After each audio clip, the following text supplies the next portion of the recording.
Hello guys, कैसे हैं आप लोग। मैं हूं रिक्की और हमारे यूट्यूब चैनल निर्मला निर्वाण क्लासेस में आप सभी का हार्दिक स्वागत है। तो चल रहा है मेडाइवल इंडिया मध्यकालीन भारत और इसमें आज हम लोग पढ़ने वाले हैं मीराबाई को, है ना। भक्ति आंदोलन के संत की इस श्रृंखला में हम लोग आज पढ़ेंगे मीराबाई को और बेहतरीन वीडियो होगी। मीराबाई का पूरा बायोग्राफी कहेंगे हम लोग और जानेंगे उनके बारे में जो जो चीज़ें हैं और बहुत सारी बातें जो इन मीराबाई से संबंधित है वो अलौकिक है, मतलब कि जिस पर आप यकीन नहीं कर सकते हैं, लेकिन ऐसी घटनाएं हुई है। उनकी कोई पुष्टि नहीं मिलती लेकिन वो घटनाएं हैं जिन लोगों ने देखा। हाँ, पुष्टि है कुछ चीज़ों की, 100% पुष्टि है, लेकिन जो अलौकिक घटना है, जैसे मान लीजिए बात की जाती है मीराबाई के ऑरा के बारे में। हर आदमी का एक ऑरा होता है, जो जितना पवित्र होता है उसका ऑरा उतना ही बड़ा होता है और आदमी को अट्रैक्ट करने की उतनी ज़्यादा कैपेसिटी उसमें होती है। हम खूबसूरती की बात नहीं कर रहे हैं, मैं ऑरा की बात करता हूं जो रूह पर डिपेंडेंट है, बॉडी से नहीं, शारीरिक बात नहीं है। तो इन घटनाओं का, जैसे मान लीजिए मीराबाई की एक घटना की उसका तेज इतना ज़्यादा था कि अभी अब घटना जब हम वर्णन करेंगे तो सब चीज़ आप लोग सुनेंगे उसमें, तो बहुत सारी ऐसी घटनाएं जो अलौकिक होती है, जो कि सिर्फ विश्वास किया जा सकता है, कथाएं हैं। लेकिन हाँ, वो कथाएं हैं और वो कथाएं सही भी है, क्योंकि जिस प्रकार की घटनाएं होती है उससे इस बात का अंदाजा लगाया जा सकता है कि वो 100% सही है। तो आइए स्टार्ट करते हैं इसी बात के साथ कि मीराबाई का जन्म कब हुआ। तो मीराबाई का जन्म हुआ 1498 ईस्वी में मेवाड़ जिले में, है ना, सॉरी, मेड़ता जिले के चौकारी ग्राम में। मेड़ता जिले के चौकारी ग्राम में, जो राजस्थान में है, राजस्थान में इनकी जन्म हुई थी, राजस्थान स्टेट में। तो जन्म कहाँ हुआ? 1498 ईस्वी में। और मेड़ता जिला, कौन सा? मेड़ता जिला के चौकारी ग्राम में, मेड़ता जिला के चौकारी ग्राम में हुआ था। मीराबाई जब जन्म हुआ तो कहा जाता है जन्म के कुछ दिन बाद इनके पिताजी का देहांत हो गया। पहले पिताजी का नाम जान लेते हैं कि मीराबाई के फादर का नाम कौन थे। इनके पिता का नाम रतन सिंह था, रतन सिंह राठौर था। मीराबाई के पिता का नाम क्या था? रतन सिंह राठौर, जो कम उम्र में ही इनके पिताजी का देहांत हो गया, स्वर्गवास हो गया, जिनके बाद इनकी लाइफ और भी टफ हो गई। आगे हम लोग पढ़ेंगे। तो यह रतन सिंह, अब देखिए यहां पर एक बात था, मेवाड़ के शासक थे राणा सांगा और वहीं के एक शासक थे रतन सिंह राठौर। ये रतन सिंह राठौर शासक थे कि नहीं इस बात का मुझे पता नहीं, लेकिन हाँ उनके बारे में राणा सांगा तो बहुत बड़े फेमस शासक थे, ये तो आप लोगों ने भी पढ़ा होगा। तो रतन सिंह राठौर जो थे उनकी मृत्यु कम उम्र में हो गई। तब जो है उनकी महज अवस्था कुछ 3-4 साल की रही होगी। किसकी? मीराबाई की। तो ऐसे बचपन से भी कहा जाता है कि मीराबाई का जो कृष्ण के प्रति लगाव एक भगवान के धार्मिक प्रवृत्ति की थी और इनका चित्त जो है धार्मिक था। ऐसा कहा जाता है कि 2-3 वर्ष की अवस्था में ही उसको जो है भगवान से बहुत ज़्यादा लगाव हो गया था। और ऐसी एक कहावत है कि जब वो किंवदंती है कि जब उनके यहाँ एक साधु आए थे तो वो भगवान कृष्ण की मूर्ति जो है उनसे मांग ली थी कि यह मूर्ति की आवश्यकता मुझे और यह मुझे चाहिए। तो उस साधु ने जो है उनको भी एक मूर्ति दे दी थी। ऐसे ये घटनाएं हम लोगों ने आगे भी किसी महापुरुष में पढ़ा है, भक्ति आंदोलन के संत में ही पढ़ा है, इसके जस्ट पहले वाले में। तो वैसे ही तो जब भगवान कृष्ण की पूजा वगैरह करने लगी तो उनकी माँ जो थी, एक दिन यह मीराबाई अपनी माँ से यह प्रश्न करती है कि मेरा दुल्हा कौन है। और इस पर उसकी माँ ने जवाब दिया कि जिसकी तुम पूजा करती हो यही तुम्हारा दुल्हा है, अर्थात भगवान कृष्ण के बारे में ऐसी बातें कही। तो कुछ घटनाएं ऐसी है जो कि अब 2-3 साल के बच्चे को क्या पता कि दुल्हा क्या होता है और जो है दुल्हन क्या होती है, लेकिन फिर भी ऐसी घटनाएं जो धार्मिक प्रवृत्ति की थी उनमें तो यह जो है इस तरह की घटनाएं घटी। इसके बाद इनके पिता रतन सिंह राठौर का जो है देहांत हो गया और वो हमेशा मीराबाई बोलती थी कि मैं जो हूँ वह भगवान कृष्ण की गोपी हूँ, अर्थात गोपी हूं। ये अगले रास, जब कृष्ण की रासलीला थी उस समय जो है मुझे प्यार ना मिल सका, इसके लिए मेरा दोबारा फिर जन्म हुआ मीराबाई के रूप में। और इस बार तो मैं उस प्रीतम प्यारे, मतलब जो प्रियतम है मेरा, मैं उसे पाकर ही रहूंगी, उसकी प्रीत अधूरी इस बार ना रहेगी। और इस बार मेरा बोलती है कि मैं उसे पाकर ही रहूंगी। तो यह घटनाएं, अब गोपी, और उन्होंने अपना नाम जो बताया वह ललिता के रूप में बताया कि मेरा नाम ललिता है। इस तरह की घटनाएं अब ये उनके मुंह से थी, हो सकती है उनकी धार्मिक प्रवृत्ति हो, धार्मिक वृत्ति के कारण ऐसा होता हो, या कुछ हो सकता है रियल जो है कनेक्शन भी हो। अब ये तो उन्हीं पर छोड़ते हैं आगे। चलिए, फिर इनका विवाह जो है 18 वर्ष की अवस्था में, है ना, 1516 ईस्वी में, 1516 ईस्वी में राणा सांगा के बड़े पुत्र अर्थात युवराज भोजराज से हुई, है ना, भोजराज से हुई। अब इनके पति कौन हो गए? भोजराज। अब देखिए जहां पर मीराबाई का जन्म हुआ वो घराना जो था वह राजपूत परिवार वंश से थी। तो उनका जो घराना था वह तो भगवान कृष्ण की भक्ति पर तल्लीन था, भगवान कृष्ण की भक्ति करती थी मीराबाई लोग। और जब उनका शादी होने का बाद राणा सांगा के बड़े पुत्र युवराज भोजराज से हुई। तो अब इसमें भी एक कहानी है कि यह जो राणा सांगा थे, राणा सांगा को मीराबाई देखते ही पसंद आ गई थी। और उसके पीछे यह कहा जाता है कि राणा सांगा ने, जो इनके पिता रतन सिंह राठौर से थे, उनसे यह बातें की थी कि यह लड़की जो है बहुत गुणवती है। मतलब चूंकि कारण यह था कि वह देखने एक बार जो उनको देखता था उसका दुख भी दूर हो जाता था, और जो है वह मतलब अलौकिक दृश्य, मतलब उनका चेहरा जो होता था दमकता हुआ चेहरा होता था। और इस बात चूंकि वो कहा जाता है कि वो बला की खूबसूरत भी थी, ज्ञान भी था और व्यक्तित्व भी था। मतलब कि कोई भी एक भी ऐसा पोर्शन नहीं था जो उसमें वीक हो मीराबाई में। हाँ, और बाकी लोगों की दृष्टि से उनमें वीकनेस यही थी, वो कृष्ण की परम भक्त थी। इस तरह भक्त थी कि उस तरह का भक्त फिर कहना मुश्किल है कि फिर कोई हुआ कि नहीं। तो इस मामले में यही एक जो है उनके परिवार को भी खटकता था और उनके ससुराल वाले को भी खटकती थी। दोनों को ही यह इस बात से बहुत मतलब दिक्कत था कि यह कृष्ण की भक्ति में इतना क्यों रमती है। एक सीमा होता है भक्ति का, समाज का जो दृष्टिकोण था उसका यह था कि एक सीमा होता है भक्ति का। लेकिन मीरा इस तरह पागल थी, इस तरह दीवानी थी कृष्ण की कि कभी जोर जोर से हंसने लगती और कभी जोर जोर से रोने लगती। यह जो घटनाएं होती थी तो वहां के लोगों को सचमुच में, जो ससुराल वाले थे उनके और जो उनके घर थे, चूंकि घर वाला तो जानता ही था कि वो कृष्ण की जो है अपूर्व भक्ति है उसमें, लेकिन जो ससुराल वाले थे उनको ये इरिटेटिंग लगता था, उनको अपना इज्जत लगता था कि ये जो है एक महिला है ऐसे मतलब इस तरह बिहेव कैसे कर सकती है। तो वह, लेकिन मीरा, अब मीरा के साथ भी समस्या ये था कि मीरा कोई नौटंकी नहीं थी। उनका अब उनको वास्तविक प्रेम है। जिस मान लीजिए जो चीज हम नहीं देख पा रहे हैं वह हमारे लिए उसका कोई वैल्यू नहीं है, हमको लगता है कि वो झूठा है। लेकिन अब जिस कंडीशन पर मीरा है, जहां से वो देख पा रही है, उनके लिए वह जो है वह नॉर्मल था। वह कृष्ण को वास्तविक मानती थी। जैसे कि एक आदमी, कोई मान लीजिए किसी की प्रेयसी है, वह कि जिस प्रकार अपने प्रियतम को, अपने पति को, अपने प्यार को मानती है, उस तरह से मीरा साक्षात कृष्ण को मानती थी और उनके लिए वो वास्तविक थी, 100% रियलिटी थी। तो उसकी एक्टिविटी जिसको रियलिटी लग रही है और जो बाकी आदमी जिस सिर्फ भगवान की तरफ से मान रहे हैं, तो दोनों के संबंध में अंतर है, दोनों की एक्टिविटी में भी अंतर है। इससे जो है मीरा की ससुराल में बहुत ही ज्यादा जो है लोग उस पर कुछ से कुछ मतलब उसके बयानबाजी करने लगे, अच्छा नहीं बताने लगा। इस तरह की घटनाएं मीरा के साथ होने लगी।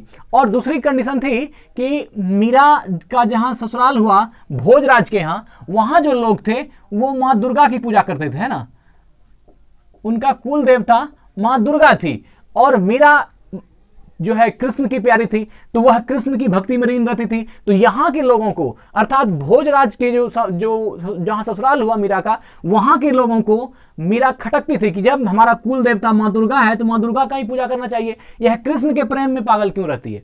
मीरा इस बात को मानने के तैयार नहीं हुई, क्योंकि वह बचपन से लेकर जब तक जवान हुई, जब तक शादी हुआ, तब तक उन्होंने कृष्ण को ही अपना प्रियतम, अपना पति, अपना भगवान, अपना ईश्वर, जो कुछ कहें सब कुछ माना। तो वह इसके लिए तैयार नहीं हुई। तो इससे भी जो है महिलाएं उससे क्षुब्ध रहने लगी और जो है उनका भर्त्सना समाज में होने लगा।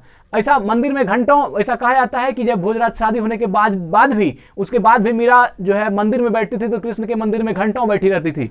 मतलब कुछ नहीं, बस आपस में कुछ बात हो रही है, लोग देख के ऐसा समझते थे कि कुछ जो है मानसिक स्थिति अच्छी नहीं है, ऐसा लोगों को लगता था।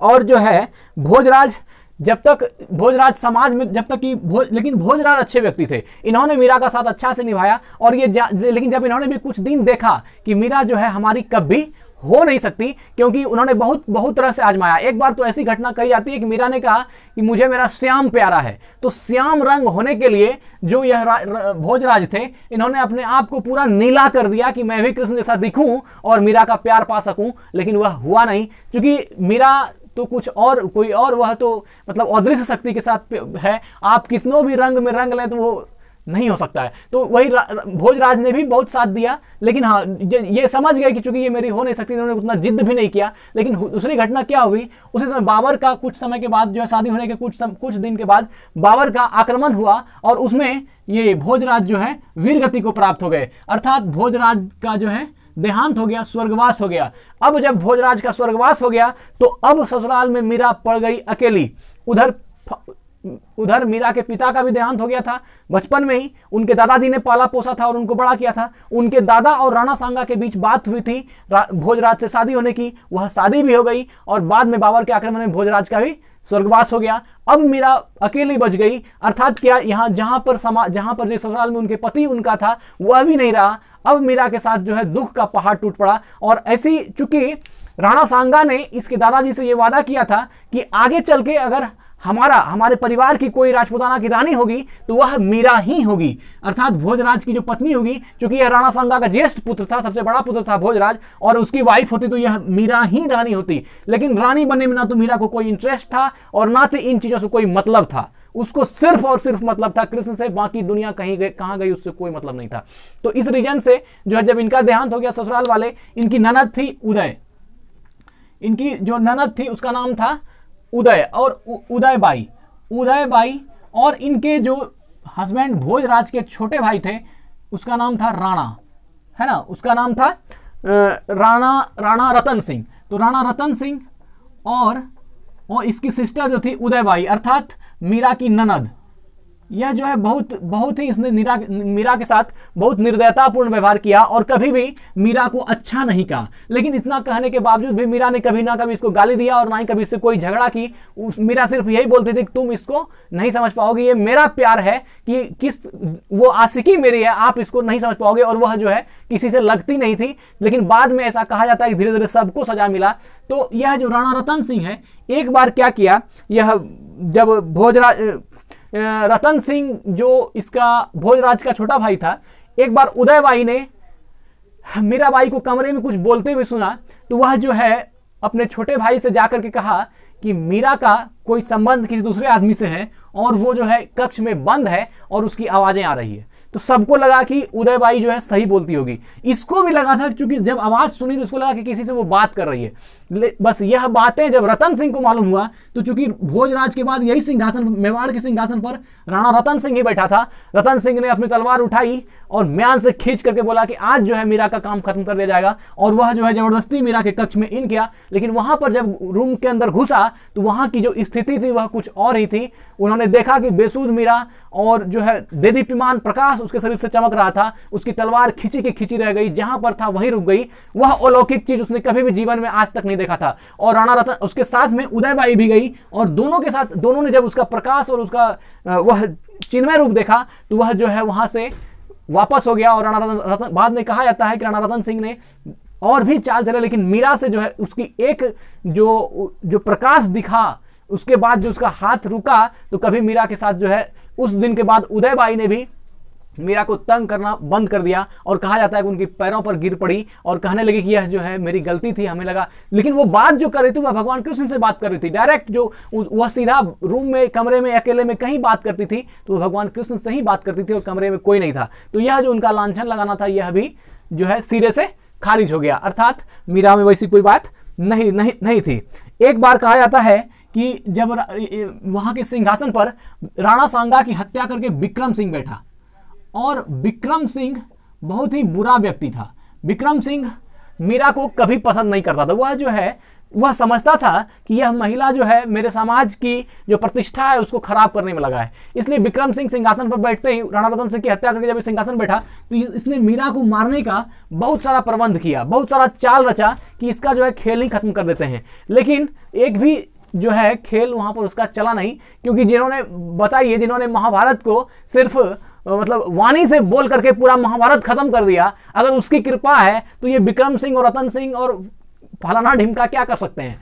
आप सोच सकते हैं कितनी बड़ी महाभारत, कितनी क्लिष्ट, कितना उसका मतलब कितना उलझा हुआ समीकरण है, उसको सुलझाने वाले भगवान कृष्ण, और उनकी वो भक्ति नहीं है तो कैसे कोई क्या कुछ बिगाड़ सकता है उसका। तो बाद में विक्रम सिंह ने 3 प्रयास किया। एक बार कहा जाता है कि वो जो है विक्रम सिंह ने जो मेवाड़ की गद्दी पर बैठा तो उन्होंने एक डब्बे में सांप डाल दिया और सांप डाल के मीराबाई के पास भेज दी और कहा कि इसमें जो है कुछ फूल की माला है जो आपके लिए भेजा गया है।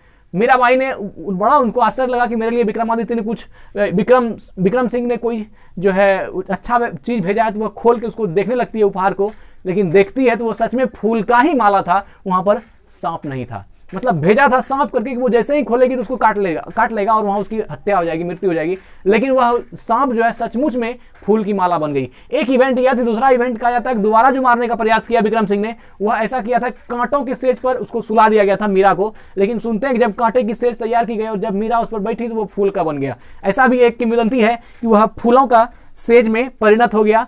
और तीसरा जो घटना है कि उसके दरबार में एक व्यक्ति रहते थे जिसका नाम था दयाराम, और दयाराम के साथ ही दयाराम को जो है इन्होंने विक्रम सिंह ने सिखा दिया था कि पूजा होगी और उसका चरणामृत जो है वह आपको जाके मीरा को दे देना है। क्योंकि बहुत सारा ये प्रयास किया गया मारने का, तो दयाराम जाने को तैयार नहीं हुआ। लेकिन चूंकि बात थी मीरा की, चरित्र ही ऐसा था कि जो एक बार देखता था वो मीरा का हो जाता था। ये बात सही है कि बहुत सारे इनके जो है विरोधी हुए, लेकिन बहुत सारे फॉलोअर्स भी हुए, इसमें कहीं कोई दो राय नहीं है। तो फिर दयाराम को जबरदस्ती जब भेजा गया तो इन्होंने क्या किया, चरणामृत में मतलब जो है पॉइजन, जहर था, चरणामृत था ही नहीं, वह जहर था। और इस बात की भनक मीरा को भी पहुंच गई कि विक्रमादित्य जो चरणामृत भेजेगा, विक्रम सिंह जो चरणामृत भेजेगा, उसको नहीं पीना है क्योंकि उसमें जहर है, वह जो है आपके लिए हानिकारक है। लेकिन अगर मीरा ने कहा अगर जहर से ही मरना है तो हम तो चाहते हैं कि कब कृष्ण के पास पहुंच जाए, और यह करके उसने जो है पूरा जहर गटक लिया। लेकिन पूरा जहर पीने के बावजूद भी मीरा को कुछ भी नहीं हुआ। और जब विक्रम सिंह उनको देखने आया तो आश्चर्य लगा, और आंख से मतलब उसको बड़ा आंखों से सुनते हैं बहुत ज़्यादा परेशानी हो गई कि आंख से आंसू निकल गया कि आखिर इस महिला के को हमने मतलब इस पर हमने कितना अत्याचार किया। उसके बावजूद भी वो माना नहीं, बाद में भी वो मानता नहीं, वो मारने का प्रयास हर बार करता है। फिर क्या होता है आगे की कहानी अब देखते हैं। मीरा के ससुराल वालों को दिक्कत इस बात से भी थी कि मीरा का जो गुरु था वो संत रविदास थे। रविदास जो जाति से चमार थे, हरिजन जिसको बोलते हैं, तो उसको चूंकि नीचे कास्ट का माना जाता था उस समय, और क्या होती थी तो चूंकि उनके पास जाना एक जो है राजपूत घराने की रानी को, यह जो है वहां के लोगों को, उसके परिवार वालों को, ससुराल वालों को भाता नहीं था। लेकिन वो क्या जाने कि रविदास क्या चीज है। जिन्होंने कहा है ना मन चंगा तो कठौती में गंगा, उसी रविदास की बात हो रही है। वो जो जूते पॉलिश करने का, जूते सीने का काम करता था, चमड़ा काटने का काम करता था, और उसकी कठौती से गंगा अवतरित हुई थी, उसी रविदास की बात कर रहे हैं। और वही मीरा के गुरु थे। तो उनसे मिलना, उनके पास बातचीत करने के लिए जाना, ये इन लोगों को खटकता था। ये लोग कभी नहीं चाहते थे कि उसके पास जाएं। लेकिन रविदास क्या चीज थी, काश उसको कोई समझ पाते। वह भी रामानंद के एक 12 शिष्यों में सबसे अनन्य शिष्य रविदास भी थे। तो वहां भी जाने से इनका मना करने लगा। लेकिन कहा जाता है, मीरा ने बाद में अपने पदावली में जिक्र किया कि कई बार रविदास जो है उनको मीरा को मारने का प्रयास किया गया था शासकों द्वारा, लेकिन रविदास ने भी कई बार उनको बचाया था, और बाद में ये उन्होंने उसका जिक्र किया। इसके बाद क्या हुआ, जब बहुत दिन ससुराल में हो गया, बीत गया, तब मीराबाई के जो लोग थे वहां पर संख्या में उनके भी फॉलोवर्स होने लगे। और उन सबको लेकर के, चूंकि यहाँ तो कोई रहा नहीं, पति भी नहीं, कोई भी नहीं, तो वो जो है वहां से निकल गई वृंदावन की ओर, और वृंदावन जाने लगी। और इसी क्रम में क्या हुआ, किसी ने रोका भी नहीं, सबको लगा कि भले चली गई। जब द्वारका चली गई तो द्वारका में भी बहुत सारी घटना हुई, वृंदावन निकल गई, वहां भी बहुत सारी घटना हुई। और वहां जो है कि कहा जाता था कि जो उनको एक बार देख लेता था उसका दुख दूर हो जाता था। इसी क्रम में क्या हुआ, एक बार की बात है कि वृंदावन में एक गोसाई नाम के जो है एक बहुत महान संत रहते थे, जिसका नाम था जी गोसाई। तो वो जो गोसाई जो संत थे, वो वृंदावन के सबसे महान संतों में थे। और जब मीराबाई ने उनसे मिलना चाहा वृंदावन में, तो गोसाई ने कहा कि हम नहीं मिल सकते हैं। तो लोगों ने पूछा क्यों भाई, तो गोसाई जो है बहुत ही ज्यादा संयम का पालन करते थे और कठोर तपश्चर्या में जीवन बिताते थे। उन्होंने कहा कि मेरे जीवन का उद्देश्य है कृष्ण, और कृष्ण के अलावा मैं किसी का चेहरा नहीं देखता। जहां तक कि महिला की बात हो तो मैं किसी भी महिला का चेहरा मैं देखता ही नहीं हूं, इसलिए मैं मीरा को भी नहीं देख सकता। कुछ भी कर लो, मैं मीरा से मिलने नहीं आ सकता। यह बात जब मीरा को समझ में आई, मीरा के पास जब ये बात आई, तो मीरा ने कहा कि दुनिया में अगर पुरुष है तो वह सिर्फ कृष्ण है, कृष्ण के अलावा दुनिया में धरती पर कोई पुरुष है ही नहीं, और उसी कृष्ण की मैं प्रेयसी हूं। इस बात से जो है, यह बात जब गोसाई को मालूम हुई तो गोसाई को यह बात लगा कहीं ना कहीं मुझ में जो है अहंकार आ गया है, जो हम इस तरह की बातें कर रहे हैं, क्या उसमें चेतना का रूप नहीं है। और यह सोच करके वह बाद में मीरा के पास आती है। मीरा उम्र में उससे बहुत छोटी होती है, लेकिन फिर भी जो है मीरा से अभिवादन करके वह क्षमा मांगता है कि हमको जो है इस प्रकार नहीं करना चाहिए। तो यहाँ पर जो है गोसाई जी से मिली, और उसके बाद वृंदावन में जो है उनका मंदिर में रहना और मंदिर में जीवन यापन होना शुरू हो गया। जब कुछ दिन बीत गया, तब इनके ससुराल से, है ना, अर्थात मेवाड़ से, जहां का शासक ये लोग था, मेवाड़ से, तो वहां से जो है मेड़ता से, वहां से उनको बुलावा भेजा गया मीरा को। तब तक में मीरा बहुत पॉपुलर हो गई थी और बहुत ही ज्यादा लोग जो है उनके भक्त हो गए थे। उनकी भक्ति का तरीका ना ज्ञान योग, ना राज योग, ना कर्म योग, सिर्फ भक्ति योग से भगवान को पाना लोग मीरा के पास आने लगे और उनकी ख्याति बढ़ने लगी। तब उनके परिवार के लोगों ने, जो घर में था, उन लोगों ने इनको आने का आमंत्रण दिया, लेकिन मीरा आने के लिए तैयार नहीं हुई। उन्होंने कह दिया कि अब जीऊंगी और मरूंगी वृंदावन में ही, अब मैं यहाँ से नहीं जा सकती। लेकिन बाद में जो है वहाँ के उनके ससुराल वालों ने, उसकी ननद वगैरह ने, जो भी हो, उन लोगों ने वहाँ से ब्राह्मणों की एक टोली भेजी कि किसी भी सूरत पर मीरा को ले करके यहाँ आओ, आना ही होगा। क्योंकि अब तो वो बहुत मतलब डिवाइन हो गई थी, अब उनका बहुत ज़्यादा जो है विशेषता बहुत ज़्यादा हो गई थी, लोग बहुत ज़्यादा उसको चाहने लगे थे और मीरा की भक्ति में लोग खोने लगे थे। तो वह जो है बुलाने के लिए तत्पर हुए, लेकिन मीरा जाने को तैयार नहीं हुई। लेकिन जब ब्राह्मणों के जाने के बाद ब्राह्मणों ने कहा अगर मीरा अपने ससुराल को नहीं जाती है, ससुराल अर्थात यहाँ रतन सिंह या कहें भोजराज का घर जहाँ था, यहाँ मतलब मेवाड़, अगर नहीं जाएंगी तो हम लोग भी यहाँ नहीं जाएंगे, और जब तक नहीं जाएंगे तो भोजन भी नहीं करेंगे, चाहे जान निकल जाए तो निकल जाए। अब मीरा को बड़ा आश्चर्य लगा कि आखिर अब क्या करें, जब इस तरह कंडीशन हो गई, ससुराल वाले बुला रहे हैं तो कैसे नहीं जाए। तब मीरा ने कहा अच्छा ठीक है, मैं जो है अगले दिन जाऊंगी, आप लोग खाना खाइए। सभी ब्राह्मणों को जो है खाना खिलाया, और उसके बाद कहता है कि द्वारिका का जो मंदिर था जिसमें कृष्ण भगवान की प्रतिमा थी, उसका कपाट खोला और उसके अंदर वो गई, और उस मंदिर के कपाट के अंदर घुसने के बाद उसका कपाट लॉक हुआ, और उसके बाद मीरा कहीं दिखाई ही नहीं दी कि मीरा कहाँ आ गई। मीरा विलीन हो गई, और ऐसा कहता है कि उसी मूर्ति में जो भगवान कृष्ण की मूर्ति थी, जिसको वह अपना जो है पति के रूप में स्वीकार करती थी, जो उसका प्यार था, वह जो उन्हीं के साथ एक हो गई, अर्थात उसी मूर्ति में मीरा का शरीर समाहित हो गया। ना तो उसका शरीर मिला, ना तो उसके शरीर का कोई पार्ट मिला। ऐसा कहा जाता है कि भगवान कृष्ण की प्रतिमा जो रखी गई थी, तो उसमें, उस प्रतिमा में जो भगवान कृष्ण का हाथ था, उसके हाथ पर सिर्फ मीराबाई की दुपट्टा लटक रही थी, और बाकी शरीर उस मूर्ति में ही समाहित हो गया। मतलब समझ लीजिए कि वो कहाँ गई, फिर उसका कोई भी पता आता नहीं चला। अर्थात लोगों का मानना है कि वह जो समाधिस्थ हो गई और भगवान कृष्ण की प्रतिमा में ही समा गई, वह कृष्ण का ही एक रूप थी और कृष्ण में ही समा गई। तो यहाँ पर जो है मीराबाई की कथा एंड करती है, और आगे देख लेते हैं क्या। अब आगे देखते हैं कि अपने, तो यह जो थी मीराबाई की अंतिम कथा, अर्थात वहां पर जाकर के समाहित हो गई, कुछ बचा नहीं, शरीर का कोई पार्ट भी नहीं बचा। बाद में कपाट खोलने के बाद ये सारी चीजें मिली, सिर्फ एक दुपट्टा जो है भगवान कृष्ण के हाथ पर रख रहा था और कहीं कुछ नहीं था। तो यह थी मीरा की अटूट भक्ति की कहानी। मतलब अगर जितना भी इस पर बोला जाए, वह एक जीवन है, उसके बारे में एक एक घटनाओं का जिक्र कोई नहीं कर सकता। लेकिन हाँ, जिस प्रकार की उसकी लगन थी भगवान कृष्ण के प्रति, अगर उस तरह का, वह बहुत ही विरले लोगों को देखने के लिए मिलता है। और बहुत, चूंकि कथाएं भी बहुत सारी है, लेकिन मीरा की कथा वह कुछ अलग ही कथा है, मतलब कि वह इस लोक का तो नहीं हो सकता। चलिए अब कुछ पॉइंट बचा है जिसको हम लोग देख लेते हैं। पूरी कथा तो हो गई।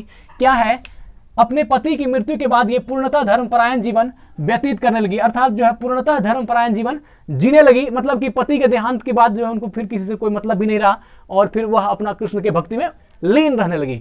मीराबाई के गुरु संत रविदास थे। मीराबाई के गुरु संत रविदास, देखें कहीं कहीं रविदास लिखता है, कहीं कहीं रैदास लिखता है, दोनों एक ही है। आगे देखते हैं, जो रामानंद के भी शिष्य थे। इन्होंने कृष्ण की उपासना प्रेमी एवं पति के रूप में किया, है ना। कृष्ण की उपासना मीरा ने किस रूप में किया, पति और प्रेमी के रूप में किया।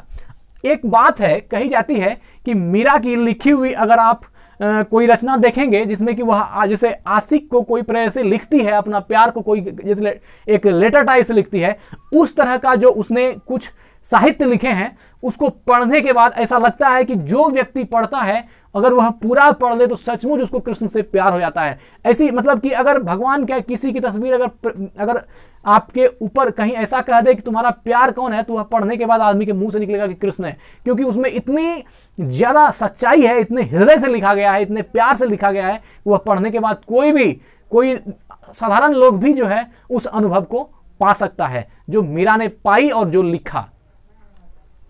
तो इन्होंने कृष्ण की उपासना प्रेमी एवं पति के रूप में किया। इनके भक्ति गीत मुख्यतः ब्रज भाषा, मीरा के भक्ति गीत किसमें है, ब्रज भाषा में है, और आंशिक रूप से राजस्थानी में लिखी गई है। आंशिक रूप से राजस्थानी और ब्रज भाषा, मुख्य रूप से ब्रज भाषा, आंशिक रूप से राजस्थानी में लिखी गई है। तथा इनकी कुछ कविताएं राजस्थानी में भी लिखी गई है। इनकी कविताएं राजस्थानी में भी लिखी गई है। ये लिखने का भी काम करते हैं। एक बहुत बेहतरीन रचनाकार भी माना गया है मीरा को, क्योंकि इनका दोहा आप देखेंगे तो बहुत कम छंदों में बहुत ही ज्यादा व्याख्या और बहुत ही वैल्यूबल, बहुत ही भाव प्रधान होता था। और चूंकि ये श्रृंगारिक लिखते थे।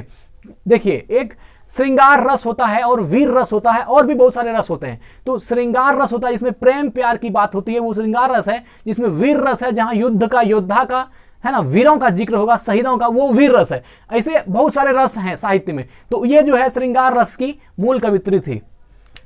तो इनकी रचना है नरसी जी का मायरा, नरसिंह जी का मायरा, यह भी मीरा की रचना है।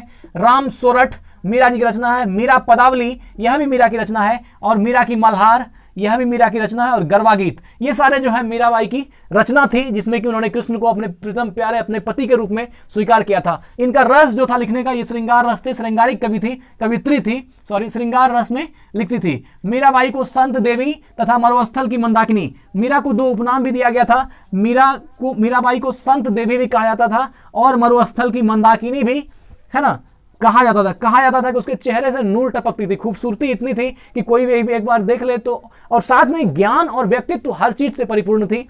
चलिए, तो यही होने के कारण राणा सांगा जैसे उतने, मतलब कि एक कहें कि इतने बड़े शासक, राणा सांगा जैसे एक महत्वपूर्ण शासक, वो अपने बेटे की जो मेवाड़ की रानी होगी, उसके लिए उन्होंने लड़की ढूंढा होगा, तो सोच सकते हैं कि कोई जहां तहां से तो नहीं हो सकती है। तो यह मीरा की जो है खूबियां थी। मीराबाई की मृत्यु 1546, कहीं कहीं पर 1560 भी लेता है, लेकिन 1546 ही मान्य होगा। मीराबाई की मृत्यु 1546 में द्वारका में हो गई। कहीं द्वारका वृंदावन वही है, तो मीराबाई की मृत्यु 1546 में कहाँ हो गई?